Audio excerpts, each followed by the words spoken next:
If you want to export out your calendars, then you can easily do so by going into the settings and by going into settings option right here.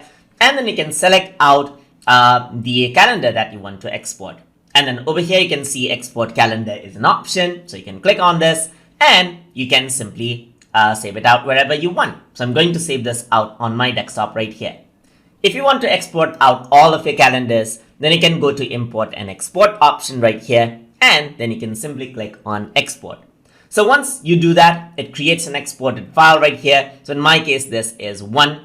So because the file name is same. So I'm just going to go around and rename this to all. And now once I save this, all of the calendars will be exported out over here.